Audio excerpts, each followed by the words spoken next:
This is Tony Thompson, chilling with Boxing Beats and Rhymes. Hank Lundy chilling with Boxing Beats and Rhymes. This is that Mayor Hardcore Mentor on Boxing Beats and Rhymes YouTube channel. Tune in because this is the place to be, man, all the time.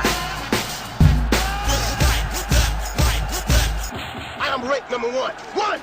That means I'm the best.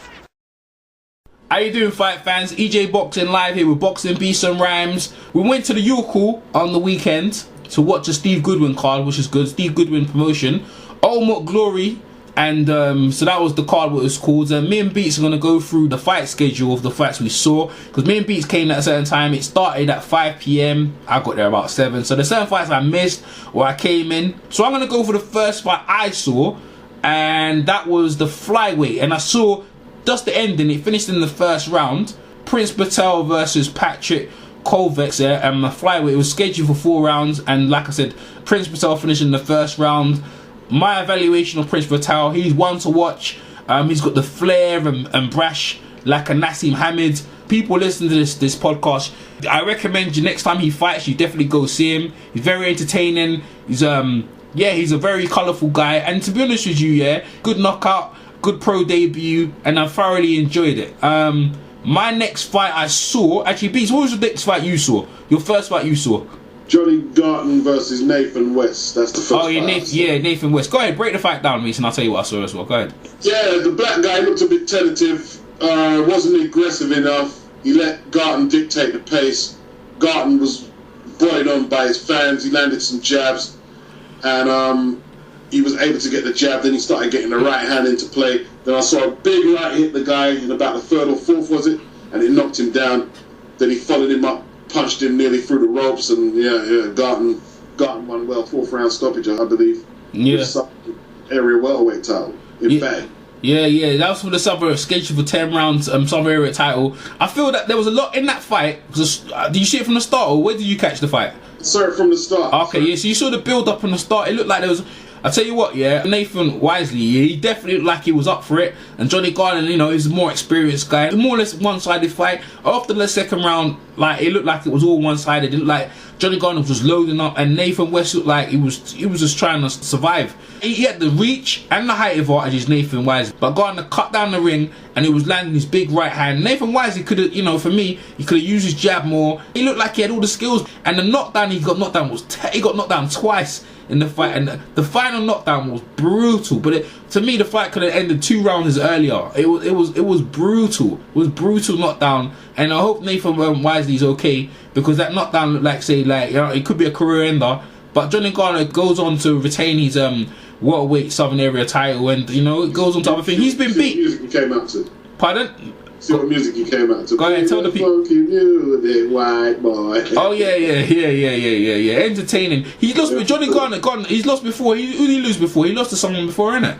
I'm not even too sure about his record, but okay, he's not. Yeah, but that was a good fight. That was an entertaining fight for the fight. Performance. Yeah. I think the fight could have stopped 2 rounds before, because you can see what was gonna happen there. There's a fight I saw before. I don't know if you saw it. It was what's his name again? Ajay Sharif versus the guy from the I think he's from Croatia, 6'9", nice. With a 7, almost with reach as long. He's got a wingspan of someone 7 foot. As he fights out of Don Charles's gym, Punch London in Mill Hill, and Don showed me that he's in great shape. I was talking to Don about him previously. Don showed me he was in great shape. Previously he got knocked by him in the first round, I believe, and that was a shock to everyone. So they had the rematch. And to be honest with you, this fight kind of went the same way. It's just that as he was in better shape, he was going into the last round. He was looking okay, landing a couple more punches, but the long reach of the Croatian guy, it was too much, and he didn't see too much. He got hit with a big right hand, hit him on the top of the head. I was talking to him after the fight. Me and B was talking. He said he was dizzy. He said he lost his equilibrium. And he said, it was all over. It's a shame, though, because he's a pretty good guy. And his crowd were live. They all came to support him. It was a very lively crowd. He's got a good fan base. He's a good kid. But he looked like, stylistically, it wasn't meant for him. And to be honest with you, a lot of people were thinking, why did you even take the rematch? Beach, you didn't see that fight. You haven't seen that fight, did you? No, but I was speaking to him, obviously, with you. But to take on the 6'9" guy twice in such a short span, it just didn't make sense. Get experience on how to tackle. That's the tallest cruiserweight in the world, right? Yeah, that's right. That's right. Yeah. Come on, man. I mean, you don't need that work, man. All right, so yeah, that fight's a shame for Arif. Hope he goes on. See what V2 goes on. There's a fight I went there previously to see was Jose Lopez versus Marco Ripic, right? That fight ended in I think the 4th round. Don Charles was telling me. Hopefully, you can see the fight footage on Steve Goodwin's YouTube channel. So that'll come out at a later date.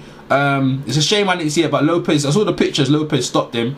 But that's the fight I went there to see. It's shame it was that fight, but that was a proper entertaining fight as a cruiserweight. Maybe that Vito guy and Jose Lopez could probably match up, but I doubt if Goodwin want to put that fight in because it would be a hard ask to fight someone like that. But I talked to Lopez about it. Lopez says he's up for it though. Lopez says he actually wants to fight him. Actually, surprisingly, He'd probably do better than Sharif, but even then, it's something you need to think about first. You know what I mean? Like if you're a green fighter, you need to know how to fight someone like that, man.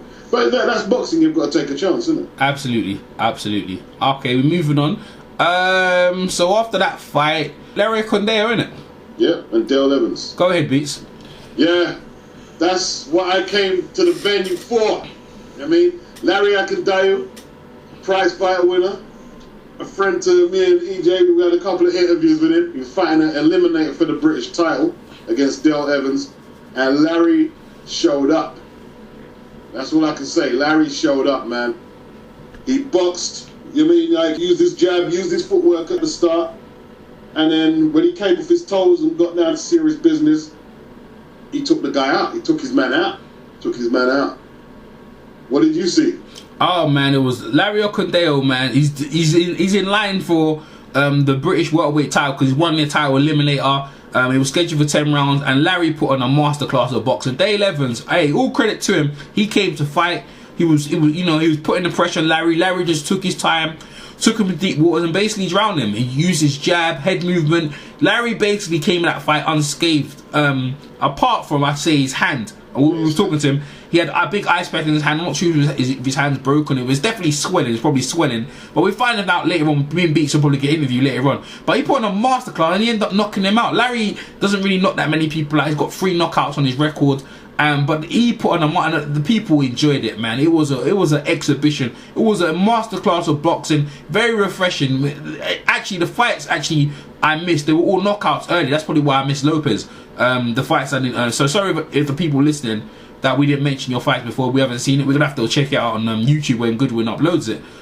Goodwin Promotion upload the channel. So, but the Larry Condeo fight was definitely one to watch. And then when the footage comes out, you must watch that. Larry Condeo is one to watch. I don't know who's going to fight for the welterweight championship. Maybe Frankie Gavin?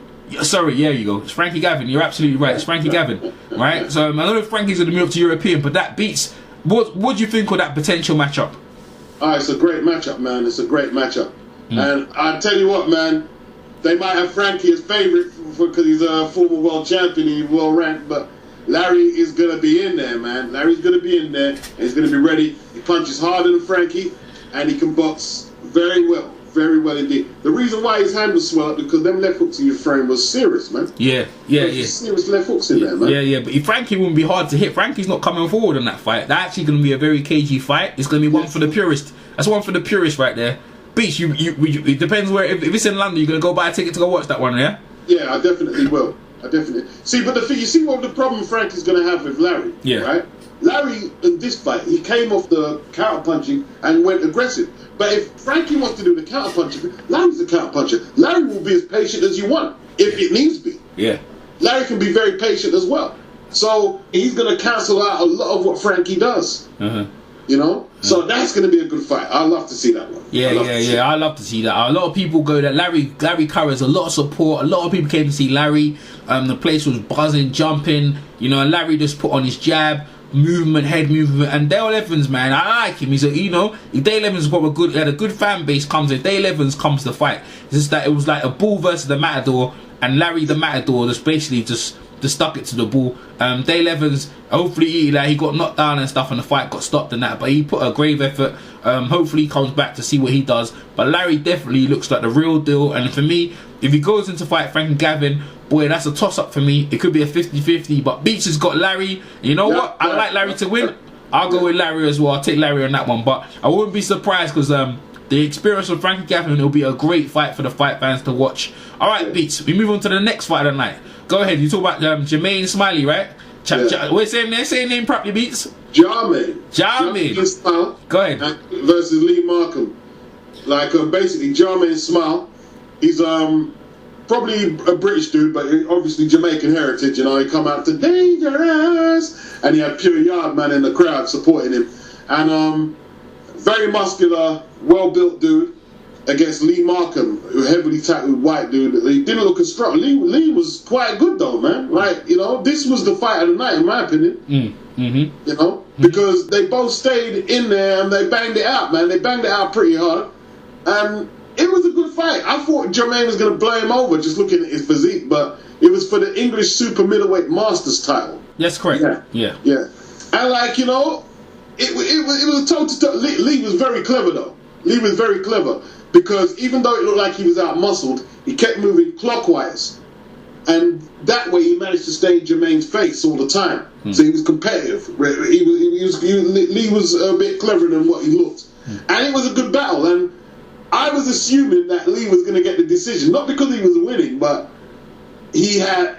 We won't go into that. I thought he was going to get the decision, but you know, Jermaine Smile got the decision, and you know what I mean. His mum come up to Errol, "Oh, my son won." Yeah, I talked to Jermaine Smile soon to his mum, and I was saying like we were surprised with the decision, but everyone was so happy. That fight was a backwards and forwards.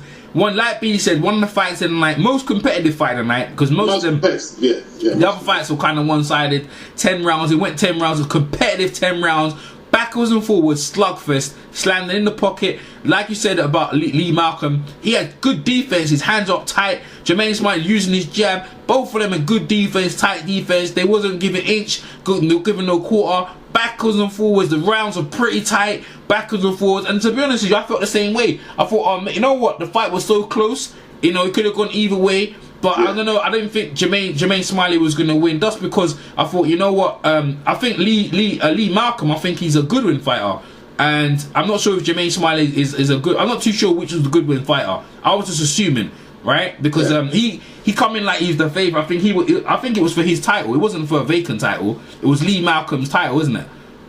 I assume it was. Yeah, it was his title. It was his title because he came in last, and usually the champion comes in last. They introduced him as the champion, and he won the championship. And everyone, and he had a good fan base, man. He had a great fan base, and everyone was so happy for him to win the fight. See, Lee Markham fan really disappointed. It was a really good fight. Definitely one to watch. Like I say, when Goodwin's Promotions upload the fight, I'll put in the description box of this video. But that fight, definitely one to watch. And we try, hey, Jermaine Smiley, yeah, me and Beats want to interview with you when you're ready. So we're trying to sort that out. And all right, Beats, we're going to the next fight. Leon McKenzie versus Ivan Stapolo. Yes, sir. Go ahead. International Masters Super Middleweight title. In fact, Jermaine might actually fight Leon next. You never know. Yeah. They're both at Super Mid. Yeah. To be honest, we weren't really focused on this one very much. Like, we was talking to a lot of boxers. We were speaking to Rendell, Chris Pyatt, and a lot of other people, and Alusigan. We spoke to him, but it wasn't a heater. This one wasn't a heater. Leon McKenzie is very well schooled. He's the son of Clinton McKenzie, former British Commonwealth champion himself, Duke McKenzie, who were both in his corner. He's well schooled. He used to be a former professional footballer. He's well schooled, but you know, he won very convincingly on the scorecards apparently. You know, but compared to what went on before, you know, it took the tempo down of the evening a little. Yeah, I can see why McKenzie was on the main event, because he's the bigger name. Everyone knows McKenzie's or what they've done in boxing, and so they were the main event on the card. And I've seen Leon McKenzie fight before. Like I said, his father was in the corner. Clinton McKenzie, he was in the corner. And to be honest with you, it's a shame that a lot of people was leaving at time, because you know how boxing works is that certain fan base come, and after their fight is finished, they're going home. They're not really interested in the other card. McKenzie actually put on a really good boxing exhibition. Still an exhibition. He won comfortably on the cards, and he got the decision. He moves on. I saw his fight previously before, and to be honest, he's not got the knockout power as his uncle and his father. That they have a different style. He's a very good good boxer, and he won comfortably on points, and it was good. It's just that what went on before with the Larry Okundeo and the Smiley fight and the Malcolm fight. It's just the kind of like a calm down fight, you know what I'm saying? Because he put on a good boxing play. Maybe they should have put that fight. I mean, the Lee Malcolm and the Smiley fight were and then maybe Larry Condeo, maybe in that order, you know. But Leon McKenzie could see he was fighting for the super middleweight silver international masters title, so that's the title he's picked up, or he's either probably defending maybe. And he just won it. It was the vacant title. Okay, yeah, he's a vacant title, so he won the title. So he's going on to bigger and better things. We see what happens in the next performance, but it was a good performance, you know. I actually didn't observe, because at the time me and Jack Beats, we were talking to Chris. What's his name again? Chris Pyatt. Talking to Jermaine's mum, and we're talking to Rendell Monroe. Me and Just Me Fight fans. Me and Beats done the circuit, man. Yeah. We talking to Josie Alushagan, Larry Okundeo, talking to Darrell Hamilton. talking to Don Charles. So it's all about the place, man. Yeah, me and Beats was doing the circuit, but there's no fight film footage of me and Beats doing that. I didn't record it because we was in the moment of just talking to everyone. Maybe next time we'd put the camera on and that, but to be honest with you, maybe they couldn't be that good anyway, because even if we were talking to them, there's a lot of noise in the background. You need to kind of get these people on a one-on-one and give you guys quality sound. But take our word for it, man. It was an extravaganza. Good on Steve Goodwin. It was a great card, great show. I've been to this. This is the second card I've been to, and this card is probably one of the best cards I've ever been to. What would you give rank of the card itself? Enjoy it, man. It has to be an 8. 8. Yeah, that's actually a good number. Actually a good number. I actually agree with you. 8 as a thing. It was a very good entertainment and a bit of everything for everyone, isn't it? Yeah. It was four major titles on the line. The prices were affordable for everyone to get in there. Everyone definitely enjoyed themselves, and it was a very good crowd. It was a very good, entertaining night of boxing. I'll leave the description thing in the box for you guys to check out when his next events are. If you're around New York or anywhere, Steve Goodwin, go check out his shows. It was a very entertaining night. Anything else you want to add there, Boxing Beats? No, it's all good. We think we got this one wrapped up right now. So alright then, man. Alright, from EJ Boxing Live, Boxing Beats are Ryan. We'll catch you next one, fight fans. Peace.